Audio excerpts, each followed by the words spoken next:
Maharashtra सरकाराकडून ISKCON मंदिराला किंवा ISKCON संस्थेला खूप आर्थिक मदत दिली जाते, जमिनी दिल्या जातात.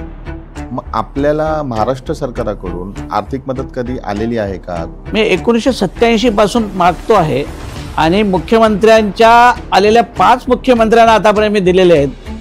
अरे गौशाळेला जागा देत नाही तर मंदिरात तर दूरच. हरे कृष्ण हरे कृष्ण हरे कृष्ण हरे कृष्ण करणारा नित्य चालतो, नाच चालतो, भजनाच्या द्वारे नाच चालतो, पण नाच चालतो. परंतु हा नाच हा भगवान कृष्णाला आवडतो म्हणून आम्ही त्या गोष्टीला हा करतो. परंतु आध्यात्मिक आलेला पैसा आमचा बाहेर का जातो हा एक सगळ्यात मोठा प्रश्न आहे. बरोबर. कारण जे मंदिर बनत आहेत त्याला आमचेच उद्योगपती बनवून देत असतात, त्यांच्याच पैशाने बनतो आणि तो बनल्यानंतर तिथं जमलेला जो पैसा असतो तो आमच्या देशात का लागत नाही, का आमच्या ब्राह्मणांसाठी सरकारकडे तो जमा होत नाही. सरकार फार ठिकाणी आपला कब्जा करतो आहे, मग का इस्कॉनवरती कब्जा नाही होत? माझा एकदम ठोक दावा आहे. आदि जगद्गुरु सूर्याचार्य महाराज, स्वागत आहे आपलं महाराष्ट्र मिररच्या पॉडकास्टमध्ये. महाराज, तुम्हाला सगळ्यात पहिला प्रश्न, आपण आपल्या साधनेची सुरुवात कशी केली? मी माझ्या लहानपणापासूनच माझ्या साधनेला सुरुवात केली. सांगली जिल्ह्यामध्ये मालेवाडी गाव आहे आणि त्या गावामध्ये डोंगर आहे. त्या डोंगरावरती भगवान श्रीकृष्णाचं मंदिर आहे आणि खाली गुफेमध्ये शंकराचं मंदिर आहे. त्याला मल्लिकार्जुन मंदिर असं म्हणतात. जी. आता काही ठिकाणी वाद आहे की ते मंदिर मल्लिकार्जुन आहे की जे ज्योतिर्लिंगाचं ते आहे की हैदराबादचं आहे. पण आम्ही आमची सुरुवात आमच्या मल्लिकार्जुनपासून सुरुवात केलेली आणि तिथून मग मी हिमालयाला गेलो. हिमालयानंतर मी कैलाशला गेलो आणि माझी साधना लहानपणापासून झाली. हिमालयातनं पंजाबला आलो, पंजाबवरून मग नंतर मी मुंबईला आलो, माझ्या मामांच्या इथं राहिलो आणि मग त्यांना म्हटलं आता असं असं आहे, मी इच्छा आहे माझी शिक्षण शिकण्याची. तर त्याने आपलं बोर्डिंगला टाकून दिलं. चिल्ड्रन्स सोसायटीमध्ये मी बालकल्याण नगरीमध्ये मी राहिलो, तिकडं शिक्षण केलं. तिथून नंतर मग मी रात्र शाळेमध्ये शिकायचा आणि दिवसा काम करायचा आणि शाळेतून आल्यानंतर लोकांशी प्रवचन करायचा, धार्मिक कार्य करायचा. सकाळी 1 तास मी झोपायचा आणि अशा पद्धतीनं लोकांमध्ये मी राहिलो. खूप कष्ट करत राहिलो. जंगलामध्ये मी झाडावरती राहिलो,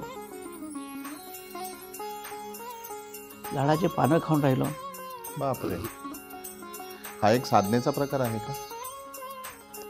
आता साधनेला ज्यावेळी मी हिमालयात होतो त्यावेळी तिथं दुसरं काही होतच नाही. आणि जडीबुटी असल्यामुळं खायला तेच मिळायचं, दुसरं काय मिळायचंच नाही. अन्न नावच नव्हतं. वनगाईचं दूध प्यायचा आणि अशा पद्धतीनं बालपण हे माझं फार अतिशय एकटाच असल्यामुळं, आईवडिलांपासून दूर असल्यामुळं, अनाथ आश्रममध्ये शिकल्यामुळं, रस्त्यावरती अभ्यास करायचा लाईट खाली, नाईट शाळेमध्ये शिकलो आणि मग गव्हर्नमेंटला सर्व्हिसला पण होतो. गव्हर्नमेंट मेडिकल स्टोअर डेपोमध्ये मी होतो, शाळेमध्ये पण सर्व्हिसला होतो आणि महाराष्ट्र शासनाच्या वसंतराव नाईक आदिवासी विकास महामंडळावरती मी डायरेक्टर पण होतो. आणि मग नंतर असं वाटलं की आता मला हे शक्य नाही होणार, मग ते रिझाईन करून टाकलं. आणि मग मला माझ्या मार्गानं चालायचं होतं, कारण माझी दिशा होती की मी धार्मिक आहे, मी खोटं करू शकत नाही, खोटं बोलू शकत नाही. तर मला माझ्या धर्माच्या कार्याकडे मला झोकून दिलं पाहिजे, माझा वेळ पूर्ण तिकडे दिला पाहिजे असं निश्चित केलं मी. आणि म्हणून मग मी ठरवलं की मला आता माझ्या गुरूंनी सांगितलं होतं की सन 2000 साली द्वारकेत जगातलं पहिलं मुरली मंदिर बनेल. आता जगातलं पहिलं मुरली मंदिर बनणार, जी मुरली मला 1977 साली माझे गुरु हिमगिरी महाराजांनी दिलेली होती.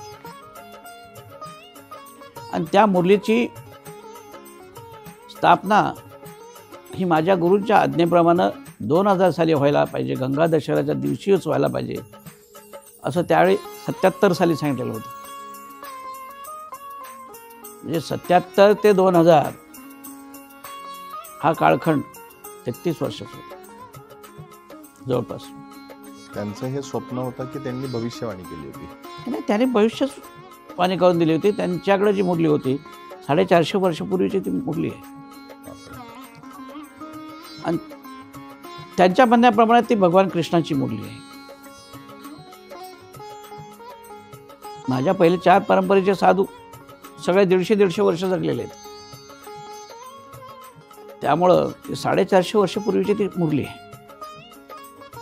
आणि ती मुरली मग मला त्याने दिली आणि त्याने सांगितलं की ह्या मुरलीला तुम्ही द्वारकेत मंदिर बनवणार आणि त्या जगातलं पहिलं मुरली मंदिर असेल. ज्यावेळी तिथं द्वारकेत ज्यावेळी मी गेलो तर माझ्यासाठी पहिल्यांदा द्वारका होती आणि माझे शिष्य तिथं होते. त्यांनी मला घेऊन गेले होते.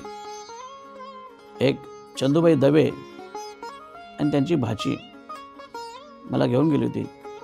आणि द्वारकेत त्यांचे मेहुणे रतनबाई म्हणून होते, जयेंद्र ठक्कर. त्यांनी त्या ठिकाणी मग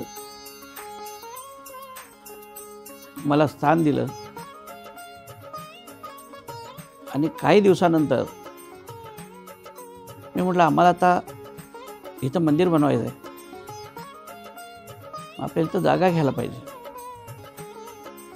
तर मग एक जागा तिथं निश्चित केली. त्यावेळी 10 रुपये स्क्वेअर फीटनं ती जागा मिळत होती आम्हाला. आता त्यावेळी काही पैसे माझ्याकडे नसल्यामुळं मी त्यांना म्हटलं की बाबा माझे 2-3 शिष्य आहेत, पुढच्या वेळी आपण आलो की त्यांना घेऊन येऊ आणि मग त्यांना सांगू की आम्हाला ही जागा घ्यायची, तुम्ही काही सेवा करा. त्यानुसार बाबूलाल दौलावत, सौरभ बोरा, श्यामसुंदर जांगीर या 3 मारवाडी लोकांना मी घेऊन द्वारकेला गेलो. 100 लोकांना घेऊन गेलो आणि 100 लोकांना त्या दिवशी मी गुरुमंत्रित केलं. आणि मी सर्वांना सांगितलं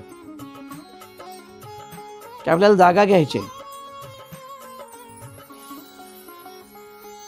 तुम्हाला मी मंत्र दिलाय, तुम्हाला यथाशक्ती जे तुम्हाला देता येईल ते तुम्ही गुरुदक्षिणा म्हणून मला द्या. आणि प्रत्येकाने जेवढे काही पैसे द्यायला पाहिजे तेवढे दिले. आणि तिथं मी पहिल्यांदा 1250 स्क्वेअर फीट एक जागा घेतली संस्थेच्या नावावर. आणि मग मी 1500 माझ्या नावावर घेतली आणि 1500 स्क्वेअर फीट गुरुमाईच्या नावानं घेतली. अशी जागा आम्ही सुरुवातीला घेतली. आता त्याच्यावरती बांधकाम करायचं हे कष्टाचं काम, खूप मोठं चॅलेंज. माझी चारकोपला एक रूम होती हाऊसिंगची. मी म्हटलं माझं घर तर परत बनेल, पण देवाचं घर बनणं जरुरी आहे. बरोबर. म्हणून म्हटलं की गुरुने दिलेली आज्ञा पाळायची आहे, तर मला हे घर विकणं जरुरी आहे. ते घर विकायला मी काढलं. त्यानंतर आणखीन 2 माझ्या दहिसरला घरं होती, तेही मी काढली आणि बांधकाम सुरू केलं, काम सुरू केलं. तिथं जे कॉन्ट्रॅक्टर वगैरे होते ते अतिशय गरीब लोक होते. जे दगडखानीचे मालक होते ते पण काही ना काही अडचणीत होते. मग मी त्यांना सांगितलं, बघा मी दोघांच्या तुमची अडचण दूर करून देईन, पण तुम्ही मला दगड 5 रुपयाने द्यायचे. म्हटलं काय हरकत नाही. आता ते दगड 100 रुपयाला मिळतात, त्यावेळी मी 5 रुपयाने घेतले होते. आणि एक सनत पारेख म्हणून इथं प्रीमियर कंपनी चालायची कुर्ल्याला, तिचा महाराष्ट्राचा डिस्ट्रीब्युटर होता. त्याला एक प्रॉब्लेम होता, तोही त्याचा सॉल्व्ह केला. त्याला म्हटलं, बाबा तू थोडीशी मला मदत कर. तर ठीक आहे महाराज, मी करून देतो. एक इन्कम टॅक्सचे डेप्युटी असिस्टंट कमिशनर होते, पद्मा दिवाकर आणि नायर. त्या लोकांना पण काही प्रॉब्लेम आलेला होता. मी म्हटलं तुमचा प्रॉब्लेम सॉल्व्ह करून देतो, तुम्ही मंदिराला सेवा करा. अशा पद्धतीनं 97 साली पैशाची अरेंजमेंट झाली आणि 2000ला गंगा दशहऱ्याला गुरुस्थान मुरली मंदिरची स्थापना झाली. पंचकुंडी महाविष्णू यज्ञानं उद्या स्थापना करायची आहे म्हणून आदल्या दिवशी ती मुरली भगवान द्वारकाधीशीच्या मंदिरमध्ये ठेवली होती. आता मंदिराच्या पुजाऱ्यांना असं वाटलं की आपण ही मुरली पाठीमागे ठेवू देवाच्या. मला काही कल्पनाच नव्हती. ज्यावेळी पुजारी सकाळी आरती करायला लागला, तो आरती करताना आरती करता करता त्याला भोळ यायला लागली. त्याने दुसऱ्याला दिली, दुसऱ्याला केलं, दुसऱ्याला भोळ आली. असे 4-5 लोकांना भोळ आली. आणि टी व्हीमध्ये बोललो, हे असं का व्हायला लागलं. मी धावत गेलो आणि मी त्यांना म्हटलं, अरे मुरली महाराज आमचे कुठे ठेवलेत. काय भगवान के पीछे है, आपने उसको अभिषेक नहीं किया. बोले नहीं नहीं हमने नहीं किया, इसे रखा. त्याने परत पट बंद केला, त्याची पूजा केली यथासार. आणि नंतर तिथून मग आमच्या आश्रमात आणली. त्या आणल्यानंतर सुद्धा पंचकुंडी महाविष्णू यज्ञ ठेवलेला होता 3 दिवसाचा. तर नियमाप्रमाणे धान्यामध्ये पाण्यामध्ये असा निवास करायचा असतो मूर्तीचा. पण त्यांनाही तो निवास पहिल्या दिवशी धान्यामध्ये केला आणि दुसऱ्या दिवशी त्यांना पाण्यामध्ये ठेवायचं ठेवलं. ते म्हटले, तर ह्या मूर्तीमध्ये जर जिवंतपणा असेल तर ही मूर्ती वरती येईल. म्हणून असा टाकीमध्ये स्टीलच्या त्यांना घेतलं, वरून त्यांना बांधलं आणि आतमध्ये ठेवून दिली उभी. ज्यावेळी त्यांनी त्यांच्या हातानं त्याच्यावर सील वगैरे सगळं केलेलं होतं. त्यावेळी दुसऱ्या दिवशी सकाळी ते आले तर हे जसं आता हे वरती आलेलं आहे असं हे मूर्ती वरती आली. बापरे. त्याचे फोटो आहेत, त्यांनी बघितलं सगळे. म्हटलं हे कसं शक्य आहे. हीच कृष्णाची मुरली आहे म्हटलं. तो हा फरक आहे म्हटलं. आणि त्यानंतर ते मूर्तीची स्थापना झाली त्यावेळी त्यांना सांगितलं की तुम्ही फोटो काढा, तुम्हाला दर्शन होईल. जसा आपला चेहरा आहे तसा त्याच्यामध्ये त्या फोटोमध्ये त्यांना तो चेहरा आला, भगवान कृष्णाचा मुकुट वगैरे सर्व. आणि मग त्या जागेवरती ती स्थापना झाली. आणि द्वारकेत जगातलं पहिलं मुरली मंदिर झालं. जगद्गुरू सूर्याचार्य महाराज, आपल्याला ही उपाधी मिळाली. ही उपाधी आपण कोणत्या साधनेने आपल्याला ही उपाधी मिळाली, अशी कोणती प्रक्रिया तुम्हाला पार पाडावी लागली, त्याच्यानंतर तुम्हाला जगद्गुरू सूर्याचार्य ही उपाधी मिळाली, काय सांगाल आपण? असं आहे की मी 3 वर्षाचा असतानाच मला सूर्य पाहायची आवड झालेली होती. आणि मग मी सूर्य नाही पाहिला की मला त्रास व्हायचा. आणि माझ्या वडिलांना नेमकं ते जमायचं नाही. मग ते मारायचे मला, तू हे काय करतो, मग तू नारायण नारायण करायचंच नाही, सूर्यनारायण म्हणायचंच नाही. अशा पद्धतीनं वडिलांनी मला खूप त्रास दिला. आणि मग मी घर सोडायचा निर्णय घेतला. आणि नंतर मग ज्यावेळी मी 90ला असं ठरवलं की आता मला सर्व लोकांचा प्रेशर यायला लागला की तुम्ही आखाड्यामध्ये जॉईंट व्हायला पाहिजे. म्हणजे ठीक आहे. त्यावेळी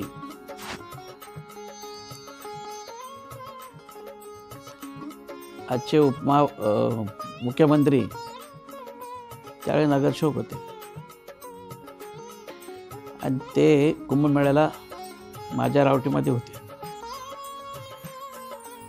त्यांचे 21 नगरसेवक आणि ते.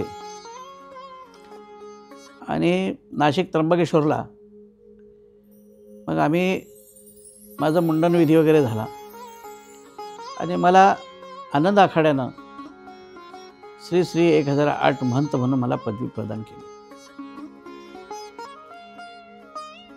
आणि त्यानंतर मग काही काळ गेल्यानंतर ज्यावेळी आमचे परमगुरू सागरानंद महाराजांनी पाहिलं की हा साधनेचा ह्याच्या मध्ये मोठा स्रोत आहे आणि अवघड हा व्यक्ती महंत म्हणून नाही राहिला पाहिजे, म्हणून त्याने जुना आखाड्याचे माझे आताचे जे गुरु महाराज आहेत हरिगिरी महाराज, त्यांना सांगितलं की तुम्ही यांचं परीक्षण करा, तुम्ही तुमच्या सहवासात ठेवा, तुम्हाला हे काय याच्याबद्दल वाटतंय ते तुम्ही पहा आणि मग तुम्ही यांना महामंडलेश्वर करावं असं माझी इच्छा आहे बोलू. सागरानंद महाराजांच्या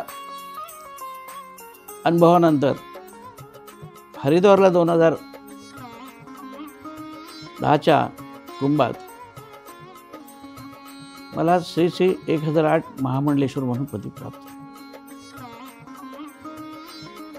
त्याने पाहिले की या माणसामध्ये धार्मिक उग्रता खूप आहे. त्याने बाकी आखाडा कमिटीला विचारलं, अरे म्हणजे या माणसाला तेज एवढं आहे, माणसाचं काय आपण करू शकतो या माणसाला. त्यावेळी मग आखाड्याने असा विचार केला की नाही, यांना आपल्याला जगद्गुरू बनवायला पाहिजे. आपल्या आखाड्याला जगद्गुरू नाही आहेत आणि आपण यांच्यापासून सुरुवात केली पाहिजे. म्हणून त्यांनी आमच्या आखाड्याचे सेनापती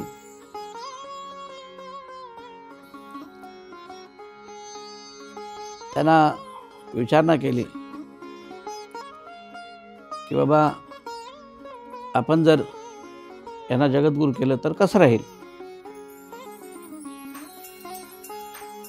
तुमच्या सर्व मतांनी जर ठरवलेलंच आहे आणि तुम्ही यांची सर्वतोपरी परीक्षा घेतलेलीच आहे, तर म्हणे माझी सहमती आहे त्या गोष्टीला. व्यक्तीचा अनुभव आपल्या समोर आहे. म्हणून मग जुना आखाडा पीठाधीश्वर अवधेशानंद गिरीजी महाराज त्यांनी मला जगद्गुरू प्रमाण केलं.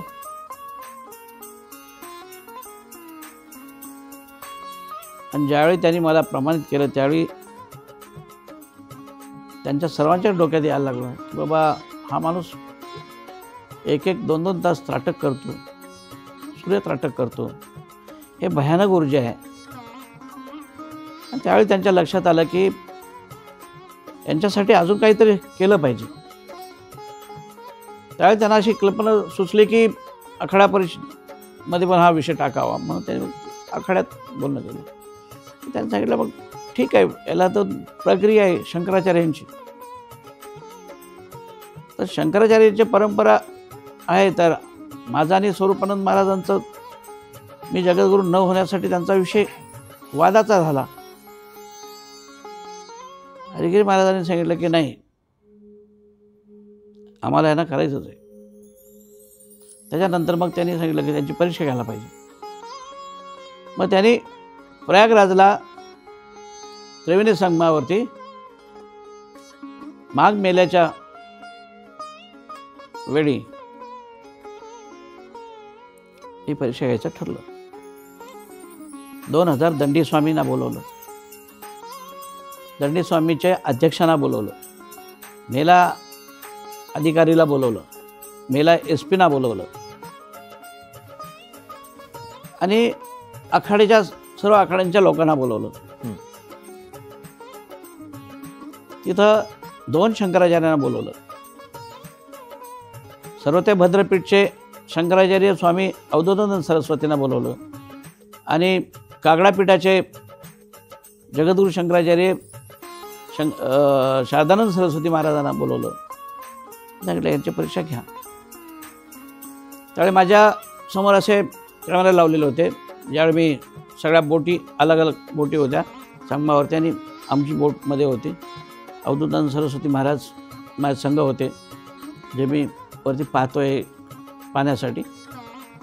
त्यावेळी 1 तास आणि 3 मिनिटानंतर त्याने सांगितलं की आता बस, वेळ खूप झाली, आता बस झालं. आम्ही पाहिलं सगळं कॅमेऱ्यांमध्ये सगळ्या मीडियाचे कॅमेरे होते त्यावेळी. परंतु ज्यावेळी शारदानंद सरस्वतींनी सांगितलं की मलाही आता हे करायचं आहे, मग परत त्यांनीही परत बघायला हे केलं. भले त्यांनी 10 मिनटंच पाहताना पाहिलं, पण त्यावेळी मग मला अथराईज आद्य जगद्गुरू सूर्याचार्य म्हणून प्रमाणित केलं. असं 2 पीठाचा जगद्गुरू हा निर्विघ्न आणि अभिषेक झालेला व्यक्ती हा एकमेव आहे. आध्यात्मिक क्षेत्रामध्ये आपण प्रवेश कसा केला? अच्छा, प्रवेश केल्यानंतर तुम्ही सांगितलं की साधनेसाठी हिमालयामध्ये गेलात, कैलाश मानसरोवरला गेलात. तिकडचे तुमचे अनुभव काय होते एकदम थोडक्यात सांगा. तिकडचे अनुभव फार कठीण परिस्थितीत होते. बर्फामध्ये साधना करायला लागत होती, बर्फामध्ये बसायला लागत होतं. म्हणजे बर्फाचे फोटो आपणाकडं मी दाखवेन आणि ते सगळे फोटो मिलिटरीने घेतलेले आहेत. आणि झाडावरती राहायचा. माझं द्वारकेचं मंदिर बनवलं तरीसुद्धा मी झाडावरती, आता ते झाड कापलं उलटं, त्या झाडावरती मी राहून ते मंदिर बनवून घेतलं. आणि साधना ही हिमालयात ज्यावेळी मी केली, मला फार गोष्टीला सामोरं जावं लागलं. कारण माझ्या अंगावर काय नसायचं, थंडी खूप वाजायची. मग ते जडीबुटी खायची अंगामध्ये ऊर्जा येण्यासाठी. तर अशा पद्धतीनं ती साधनेचा जो काळ होता तो एकांत काळ होता आणि त्यामुळं मी इतकी चांगली साधना सिद्ध करू शकलो. द्वारकेमध्ये सर्वात पहिले मंदिर, जगातलं पहिलं मंदिर, जगातले सर्व पहिले. काय सांगाल आपण या गोष्टीवर? फार मोठी गोष्ट आहे की माझ्या आयुष्यात भगवान कृष्णाची मुरलीचं जगातलं पहिलं मुरली मंदिर बनवण्याचं मला सौभाग्य मिळालं. जगातलं पहिलं सूर्यपीठ बनलं. आतापर्यंत 4 आचार्य होते, देवीचार्य, गणेशाचार्य, भागवताचार्य आणि शंकराचार्य. पण पंचदेवाचे प्रमुख देव आहेत सूर्यदेव. सूर्य मंदिरं होती पण सूर्याचार्य नव्हते. बरोबर आहे. आणि ते आद्य जगद्गुरू सूर्याचार्य बनण्याचं सौभाग्य मला मिळालं. म्हणजे ईश्वराची माझ्यावर किती मोठी कृपा म्हणायला पाहिजे की किती काळ गेले, किती तपस्वी गेले, ते बनू नाही शकले आणि ईश्वराने माझी निवड केली. त्याबद्दल मी वारंवार माझ्या देवाला तर मी प्रणाम करतो. पण ह्या जन्मात माझ्या आईवडिलांनी मला जे जन्म दिला त्यांचा मी शतशः अगदी मोठ्या गर्वानं सांगतो की उपकार फार मोठे आहेत माझ्यावर. महाराष्ट्रामध्ये आपलं एक स्वप्न आहे, विशाल प्रकल्प 5,000 एकरामध्ये तुम्हाला एक मोठा प्रकल्प उभा करण्यासाठी. जी. त्याच्यामध्ये महाराष्ट्र सरकाराकडून तुम्हाला कोणती मदत मिळते का? की मुख्यमंत्री महोदय, उपमुख्यमंत्री महोदय, मला माहिती आहे तुम्ही त्यांचे खूप जवळचे आहात, त्यांच्याकडून तुम्हाला काही मदतीची अपेक्षा आहे का? की त्यांनी तुम्हाला मदत देत आहेत? महाराष्ट्र सरकारचे काय पाऊल आहे, काय सांगाल आपण? आता सर्वात मोठी गोष्ट मी सांगेन, जगद्गुरू संत तुकाराम महाराजांनंतर या महाराष्ट्राला अगर अथराईज कोणी जगद्गुरू प्राप्त झालेला आहे तर हा मराठी माणूस एकमेव आहे. या शासनाला सर्वात पहिलं आम्ही कळवलं असताना सुद्धा आजपर्यंत या शासनात इतर पहिल्याही मुख्यमंत्र्यांनी दखल घेतली नाही. आणि आता तर माझा आपला शिष्य मुख्यमंत्री होता, त्यानेही नाही 2.5 वर्षात काय केलं. त्यांनाही मी सांगितलेलं होतं, त्यांनाही हा प्रोजेक्ट माहिती आहे. त्याने इस्कॉनला 30 एकर जमीन नवी मुंबईमध्ये दिली.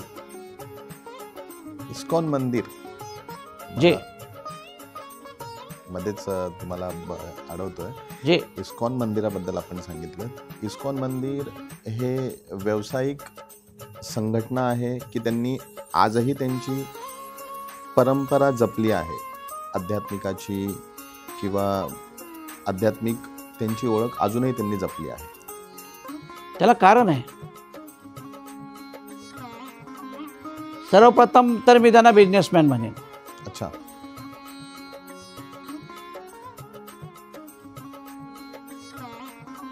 त्याने जे धार्मिक कर्म केलेलं आहे, आमच्या राज्यातला आलेला पैसा किंवा आमच्या देशातला आलेला पैसा हा कुठं जातो? एक तर राजकारणी माणसाकडे जातो, एक तर उद्योगपतीकडे जातो, किंवा हा विदेशात जातो. या 3 गोष्टी आहेत. आणि मी या गोष्टीला विरोध केलेला होता की देशातला पैसा देशातच तुम्ही वापरा, विदेशात तुम्ही पाठवूच नका. का पाठवता? बरोबर आहे. आमच्या गरीब माणसानं टाकलेला 1 पैसा हा इथल्या मंदिरांसाठी टाकलेला आहे, पण हा 1 पैसा इथं राहत नाही, हा 1 पैसा विदेशात जातो. आणि अशा संस्थांना महाराष्ट्र शासन भरभरून देतं. आपण याच्यावर असं सांगणार का की त्यांनी त्यांची आध्यात्मिक जी ओळख आहे ती त्यांनी जपलीच नाही? कारण आता आपण सांगितलं इस्कॉन मंदिर, इस्कॉन संस्था जी आहे ही बिझनेसमॅन आहे. 100% आहे. प्रत्येक गोष्टीला पैसे लागतात तिथं. यांनी आध्यात्मिक ओळख जपलीच नाही असं सांगाल का? असं मी स्पष्ट म्हणेन. का म्हणेन? कारण त्यांच्याकडे आध्यात्मिक कुठले वर्ग चालतात, त्यांचे कोण आध्यात्मिक साधना करतात? कोणी साधना करत नाहीत. बापरे. हरे कृष्ण हरे कृष्ण हरे कृष्ण हरे कृष्ण करणारा नित्य चालतो, नाच चालतो, भजनाच्या द्वारे नाच चालतो, पण नाच चालतो. परंतु हा नाच हा भगवान कृष्णाला आवडतो म्हणून आम्ही त्या गोष्टीला हा करतो, चला ठीक. परंतु आध्यात्मिक आलेला पैसा आमचा बाहेर का जातो, हा एक सगळ्यात मोठा प्रश्न आहे. बरोबर. कारण जे मंदिरं बनत आहेत त्याला आमचेच उद्योगपती बनवून देत असतात, त्यांच्याच पैशाने बनतो. आणि तो बनल्यानंतर तिथं जमलेला जो पैसा असतो तो आमच्या देशात का लागत नाही, का आमच्या ब्राह्मणांसाठी सरकारकडे तो जमा होत नाही. बरोबर. सरकार फार ठिकाणी आपला कब्जा करतो आहे, मग का इस्कॉनवरती कब्जा नाही होत? माझा एकदम ठोक दावा आहे. महाराष्ट्र सरकाराकडून इस्कॉन मंदिराला किंवा इस्कॉन संस्थेला खूप आर्थिक मदत दिली जाते, जमिनी दिल्या जातात. मग आपल्याला महाराष्ट्र सरकाराकडून आर्थिक मदत कधी आलेली आहे का? कोणती जमीन दिलेली आहे का आश्रमासाठी किंवा गौशाळेसाठी? मी 1987 पासून मागतो आहे आणि मुख्यमंत्र्यांच्या आलेल्या 5 मुख्यमंत्र्यांना आतापर्यंत मी दिलेले आहेत, पण एकाही मुख्यमंत्र्यांनी त्याच्यावर सही करून नाही सांगितलं की हे तुम्हाला आम्ही जागा देतो म्हणून. अरे गौशाळेला जागा देत नाही तर मंदिरात तर दूरच. आपण मागणी केली होती. मागणी केलेली आहेत. प्रत्येक आलेल्या मुख्यमंत्र्यांना आम्ही मागण्या केलेल्या आहेत. महाराष्ट्राचे आपण जगद्गुरू आहात. आपला जन्म महाराष्ट्रामध्ये झाला, मग आपल्याकडे लक्ष का नाही देत? मला हेच समजत नाही की बाहेर राज्यातले लोक येतात, त्यांच्या 15-20 करोडचे डोम तयार करून त्यांची उठाठेव होते, पण माझेच भक्त राहिलेले शिष्य मुख्यमंत्री होतात आणि ते तिथं करत नाहीत. ते माझ्यासाठी देत नाहीत किंवा ते मला विचारतही नाहीत. काय सांगाल, काय याच्या पाठीमागं कारण काय असू शकतं? कारण असं आहे ना की लोकाला दिसलं पाहिजे, भपका दिसला पाहिजे. आणि मी भपका दाखवायला मी पसंतगिरी करत नाही का? कारण मी धर्म करता आहे, मला आध्यात्मिक करता आहे, मला आध्यात्मिक रस्त्यानं चालणं मला सोपं वाटतं. आणि कदाचित ते त्यांना आवडत नाही. ते माझ्याकडे प्रत्येक गुरुपौर्णिमेला यायचे, आता मुख्यमंत्री झाल्यानंतर यायचे बंद झाले, मंत्री झाल्यानंतर यायचे बंद झाले. माझा विरोध नाही. मी आत्ता माझी जन्मभूमी ते कर्मभूमी अशी यात्रा निघालेली होती, त्यांना मी भेटायला गेलेलो होतो. ते भेटले मला, पण ते माझ्या कार्याला आले नाहीत किंवा माझ्या रथाला भेट द्यायला आले नाहीत किंवा त्यांनी कुठली मला ऑफरही केली नाही की तुम्ही काय तुमच्या याला रथाला पाहिजे का. काय नाराजगी असू शकते? माझ्याकडनं कुठलं कामच असं नाही झालं की त्यांनी माझ्यावर नाराज व्हावं. मी तर त्याला भरभरून दिलेलं आहे, सगळं अगदी ठोक सांगतो मी दिलेलं आहे, त्यासाठी कर्म केलेलं आहे. नाराज व्हायचा काही प्रश्नच येत नाही. त्याने जे जे मागितले ते त्याला मिळालं माझ्याकडून. आणि तो मी त्याच्यावर प्रेम करतो, तो माझ्यावर प्रेम करतो, ह्याच्याबद्दल मला काही वाटत नाही, शंका नाही. परंतु त्याची इच्छा होत नाही मला काही देण्यासाठी. मी देणारा गुरु आहे, हात पसरवणारा गुरु नाही आहे.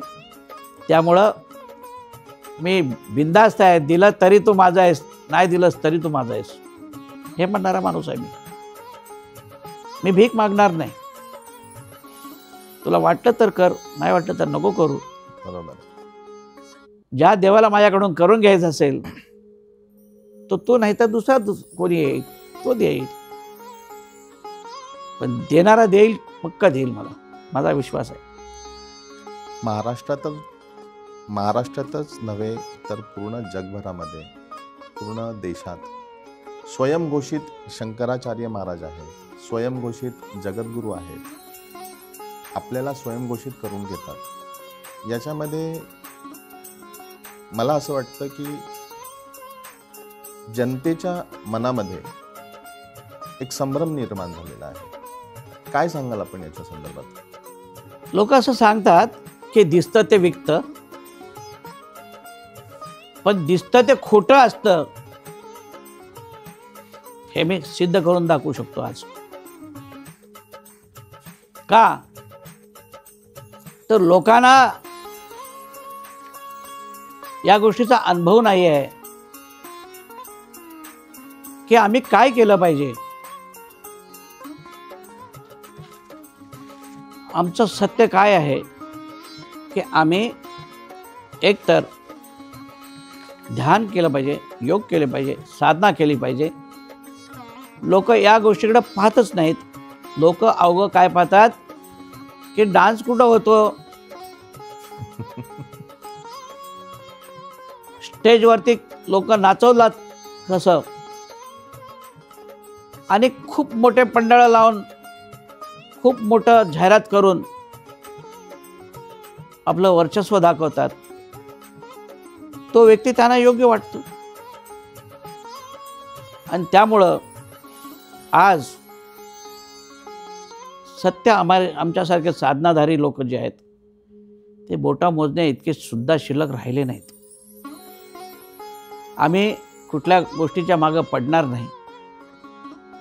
आम्ही कुठल्या गोष्टीच्या पाठी पडलो नाही.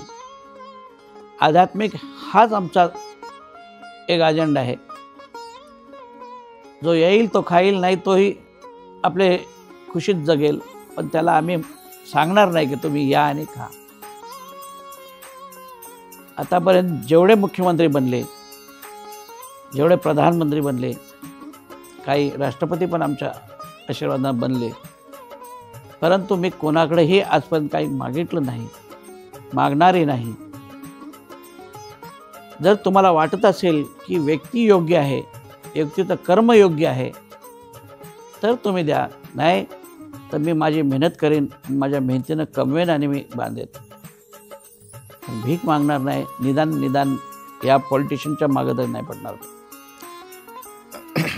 भारत देशामध्ये स्वयंघोषित महाराज खूप आहेत आणि महाराजाची प्रतिमा ते खराब करतात. म्हणजे असे बरेच पेज 3 महाराज आहेत ना, आणि महाराजांची प्रतिमा ते खराब करतात. बिलकुल. बरेच केसेस चालू आहेत त्यांच्यावर. बिलकुल आहेत. प्रत्येक म्हणजे आपण जर पाहिलं प्रत्येक प्रकारचे केसेस आहेत ना. काय सांगाल आपण? मी माननीय प्रधानमंत्रींना नरेंद्रभाई मोदींना फार रिस्पेक्ट करतो. माननीय गृहमंत्री अमित शहाचा पण मी फार रिस्पेक्ट करतो. आपले शिष्यच आहेत असं मी पाहिलेलं आहे, मी बघितलेलं आहे. ते मला तेवढंच मान देतात. आणि विश्वास आहे मला. मी त्याला एक पत्राद्वारे कळवलं होतं की तुम्ही का असं करत नाहीत की पुऱ्या देशातली मंदिरं किती आहेत, देशातल्या मस्जिदी किती आहेत, देशातले गिरजाघर किती आहेत, चर्च किती आहेत, सगळे त्याचा एकदा सर्वे करा. बरोबर. आणि जसं तुम्ही आता उत्तर प्रदेशमध्ये मुसलमानांच्या मौलवींना तुम्ही पगार देतात, तर मंदिराच्या ब्राह्मणांना सुद्धा तुम्ही पगार द्या. आणि ज्या पद्धतीनं जे लोक गरिबांना लुटतायत आणि मोठे बनतायत, अहो आमच्या आखाड्यांच्या ज्या परंपरेत आम्ही कधी पाहिलं नाही. एक संत 5-5 कोटी 10-10 कोटीचे जाहिराती लावतो. हे पैसे येतात कुठून? तर अशा सगळ्या फर्जी लोकांना सरकारनं शोधून त्याच्यावर कारवाई केली पाहिजे. सरकारनं शोधून कारवाई केली पाहिजे तुम्ही म्हणताय, पण असे बरेच महाराज आहेत, त्यांच्यावर कारवाई पण झाली, जेलमध्ये पण गेले, जेलच्या बाहेर पण आले, तरीही त्यांना पूजले जातात. आजही मोठे मोठे आश्रम आहेत त्यांचे, आजही त्यांच्याकडं गडगंज प्रॉपर्टी आहे. प्रत्येक महाराजांचे कमीत कमी 10 ते 15 आश्रम आहेत. प्रत्येक आश्रमची संपत्ती जर आपण कॅल्क्युलेशन केली तर हे म्हणजे आपण आकडेवारी म्हणजे आकड्यात मोजू शकणार नाही एवढी प्रॉपर्टी आहे ना. काय सांगाल आपण याच्यावर? माझं ठाम मत आहे की अशा सर्व प्रॉपर्टीवरती सरकारनं बेधडक आपला प्रशासक नेमला पाहिजे आणि जे उत्पन्न आहे ते गरिबांच्या सर्वांगीण विकासासाठी वापरला पाहिजे.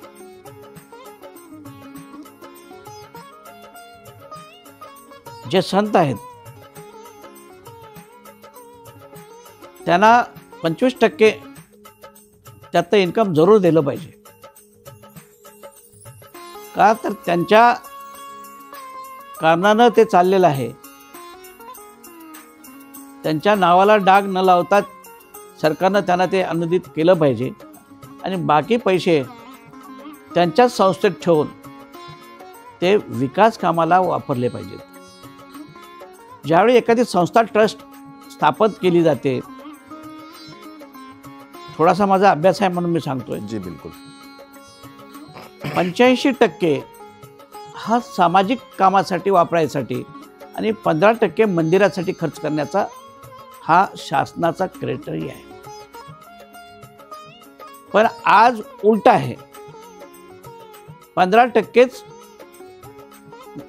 लोकांना मिळतं आणि 85% हे कुठं जातं कोणालाही माहित नाही. हे कोणालाही माहीत. मग सरकारने याच्यावर उपाययोजना काही केल्या पाहिजेत? त्याने केल्याच पाहिजेत. आणि प्रत्येक आश्रमाला गौशाळा ही कंपल्सरी झाली पाहिजे. बऱ्याच शासनाच्या मुख्यमंत्र्यांनी गौचरणच्या जागा ह्या बिल्डरांना विकलेल्या आहेत. गौचरणच्या जागा तुम्ही कशा लोकांना देऊ शकता? म्हणजे हा खूप मोठा भ्रष्टाचार आहे असं म्हणाल आपण? हा मोठा भ्रष्टाचार आहे आणि या भ्रष्टाचारासाठी कोणी बोलत नाही. पण माझ्यासारखा ठाम व्यक्ती ठाम बोलेल की महाराष्ट्रातल्या 1956चा नकाशा काढावा. त्याच्यात गौचरणच्या जागा कुठल्या आहेत, शासनानं हिम्मत असेल तर ते प्रोड्यूस कराव्या आणि पाहावं त्याच्यावरती आज काय आहे आणि लोकांच्या समोर दूध का दूध पाणी का पाणी दाखवून द्यावं की त्या शासनानं दिल्याशिवाय त्याच्यावरती बिल्डिंग बनल्या का. बरोबर आहे. शासनाने आरक्षित केलेले ग्राउंड सोडले नाहीत तुम्ही लोकांनी. म्हणजे हा किती मोठा भ्रष्टाचार आहे. संत महात्मा महाराज पीठाधीश आपण लोकांनी प्रत्येक महाराजांनी एकत्र येऊन याच्यावर आपण प्रश्न का उपस्थित केलेला? हे प्रत्येक महाराजांना कुठं ना कुठं त्यांचं देणलेण चालू असते. त्यामुळे महाराज लोक त्यांच्याविषयी बोलणं म्हणजे मोठं कठीण आहे. माझ्यासारखा न घेणारा माणूस बिंदास तुमच्या समोर आज बोलतोय, उद्याही बोलेन, कालही बोलत होतो. कारण मला भय नाही आहे. मी माझं 16 पिंडदान करून बसलेला माणूस आहे. माझं स्वतःचं पिंडदान सुद्धा केलेला माणूस आहे मी. मला ह्या क्षणाला जरी मरण आलं तरी मी खुशीत आहे. मला अपेक्षा नाही की माझं काय होईल. पण मी धर्मकर्मासाठी जगेन आणि धर्मकर्मासाठीच मरेन. शेवटचा प्रश्न, सनातन धर्माविषयी आपण काय सांगाल? सनातन धर्मासाठी मी हेच सांगेन की ह्या विश्वात शांती निर्माण करायची जर असेल तर सर्वात मोठी गोष्ट सनातन धर्माचं संरक्षण केलं पाहिजे. आणि संरक्षण करायसाठी संतांना योग्य ते पुरस्कृत करत राहिलं पाहिजे. त्यांच्या वाणीला लोकांपर्यंत पोचवलं पाहिजे. शाळेमध्ये सकाळचा ज्यावेळी प्रार्थनेचा पिरियड होता, ज्यावेळी सकाळी शाळा 7 वाजता येत येतात, 7 ते 7:10 हा प्रार्थनेचा वेळ होता शाळेत, प्रत्येक शाळेत. आता हा बंद झालेला आहे. तर तो परत सुरू व्हावा. मुलांच्या बालसंस्कारावरती जर हा धार्मिक आशीर्वाद राहिला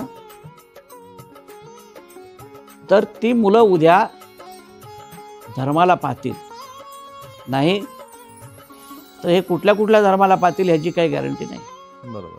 म्हणून सनातन धर्म जर जिवंत ठेवायचा असेल तर राज्यकर्त्यांनी सनातन संतांचा जोपासना केलीच पाहिजे.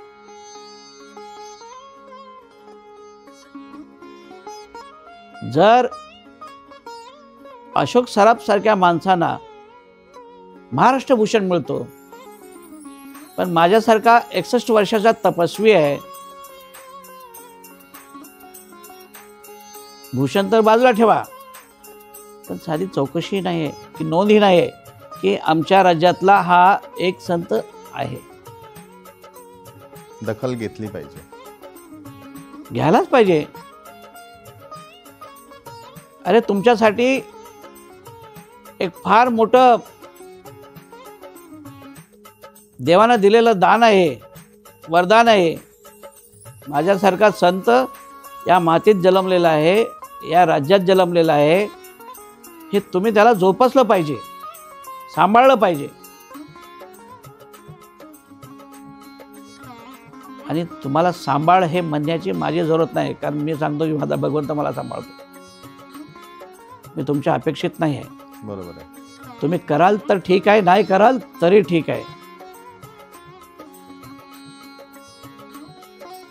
लोक तुमच्या मागं पडतील, मी मागं पडणार नाही. माझा 2.5 लाख कोटीचा संकल्प आहे, 2,88,00,000 कोटीचा. जे लोकांसाठी मला करायचं आहे, विश्वातलं पहिलं पिरॅमिड मला करायचं आहे. मला 16 युनिव्हर्सिटी करायच्या आहेत. आज नाही तर उद्या, 2 वर्ष नाहीत 5 वर्ष पुढे जाईल, अजून काय हरकत नाही. मी पुऱ्या विश्वभर आत्ता जायला सुरुवात केलेली आहे. परंतु मी आपल्या मातीमध्ये हे कार्य करेन. त्यावेळी तुम्हाला त्याच मंदिराकडचा किती रेव्हेन्यू मिळेल याचा तुम्ही अंदाजही केला नसेल. आणि किती असुशिक्षित लोक सुशिक्षित होतील. जे रस्त्यावर भीक मागणाऱ्या लोकांपासून ते लहानपणापासून तो मोठा होईपर्यंत मनुष्य त्या आश्रमामध्ये तो वकील बनेल, डॉक्टर बनेल, IRS बनेल, IPS बनेल, IAS बनेल, स्वतः उद्योगपती बनेल, स्वतः बोट बनवणारा व्यक्ती जहाज बनवेल, हेलिकॉप्टर बनवेल. आणि म्हणून ती मला 5,000 एकर जमीन समुद्राकाठी पाहिजे. या योजनेला आपण काय नाव दिले? भिकारीमुक्त भारत. जगद्गुरु सूर्याचार्य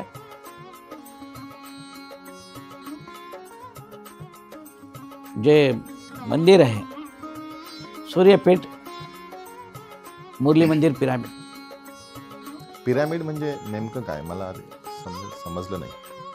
जे आध्यात्मिकसाठी जे पिरामिड येतं, हो ते मला माहिती आहे. म्हणजे पिरामिड, नेमकं पिरामिडमध्ये काय करणार आहोत आपण? त्याच्या आतमध्ये हे 750 हाईटचं असणार आहे. बरं. 750 फूट हाईट. आणि त्याच्या आतमध्ये जे फ्लोअर असणार आहेत ते एक फ्लोअर 20 फुटाचा असणार. तो फुल्ली साऊंड प्रूफ असणार आहे. पुरा सोलार एनर्जीवरती असणार आहे. तो ACचा असणार आहे पुरा. आणि आतमध्ये ज्यात सर्व प्रकारचे फॅसिलिटी असणार आहेत. त्याच्यामध्ये जे एका वेळी एका फ्लोअरवरती 10,000 लोक मेडिटेशन करणार. मोठा प्रकल्प आहे. असे जे 12 फ्लोअर असणार आहेत.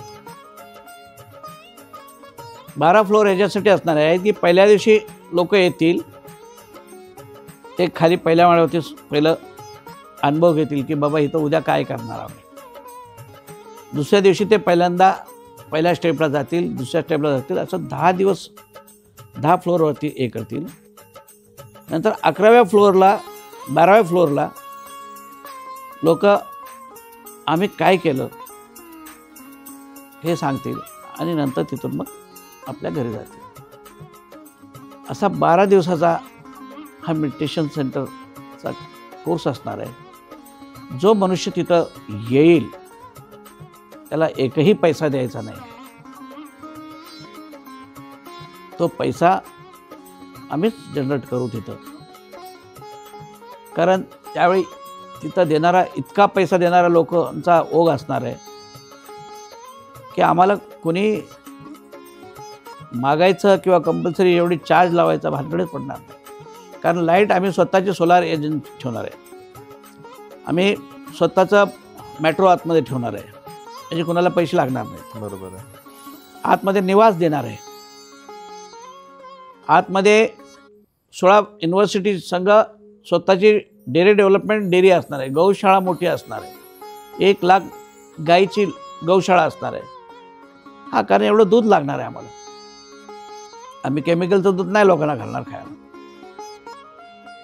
आणि तेवढ्यासाठी त्या गौशाळेसाठी लागणारं 1 लाख गाईंना लागणारं जे अन्नधान्य रोजचं असणार आहे त्याच्यासाठी 1000 एकर जमीन लागणार आहे, जो ग्रीन बेल्टमध्ये आमचा येणार आहे. म्हणजे अशा पद्धतीची माझी ही योजना आहे. कमाई करण्याची योजना नाही आहे. अवघं आणि लोकांना येणारा काळ जो आहे, पैसा असेल पण मनशांती नसेल, आणि मनशांतीचं ते सेंटर असेल.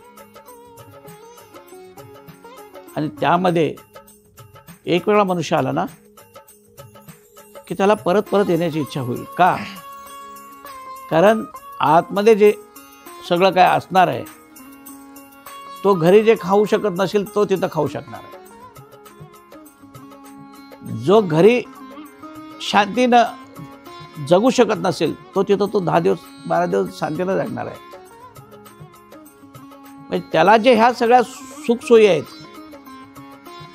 की माझं घर माझा आनंद, हा एवढाच त्याला माहिती असणार आहे. आणि त्याला दिवसातनं 5 वेळा वेगळ्या वेगळ्या, सकाळी व्यायाम होईल, त्यानंतर प्रवचन होईल, परत थोडं दुसरं प्रवचन होईल, नंतर जेवण होईल, त्याच्यानंतर थोडा वेळ झोपायला मिळेल, परत 2 तासानं त्याला प्रवचन होईल, त्याच्यानंतर परत त्याला संध्याकाळचं प्रवचन होईल, आणि मग रात्रीचं. असं 5 वेळचं त्याला जे प्रवचन वगैरे होणार आहे. आणि यामध्ये त्याची जी मानसिकता आहे ती इतकी उत्तम होऊन जाईल की त्याच्या आयुष्यात कधी हे सगळं त्यानं अनुभवलंच नाही. आणि तो एक वेळा इथं अनुभवायला आला की परत तो इथून जायलाही मागणार नाही. या गोष्टीची आतापासून माझी जे अनुभवाची गोष्ट मी करतो आहे, मी स्वतःवरती एक्सपेरिमेंट करायला लागलो त्या सगळ्या गोष्टी. मला असं वाटतं की मी तिथंच बसून राहीन, मी आणखीन कुठे जाणारच नाही. माझं सर्वस्व, कारण आतमध्ये मी 12 ज्योतिर्लिंग करणार, 4 धाम करणार काय, आणि 52 पीठही करणार आहे. म्हणजे लोकांना सर्व प्रकारचं तिथं दर्शन होणार. खूप चांगली योजना आहे आपली, प्रचंड चांगली योजना आहे. हे होते आपले सूर्याचार्य महाराजजी. खूप खूप धन्यवाद आपलं अमूल्य वेळ दिल्याबद्दल. खूप आशीर्वाद.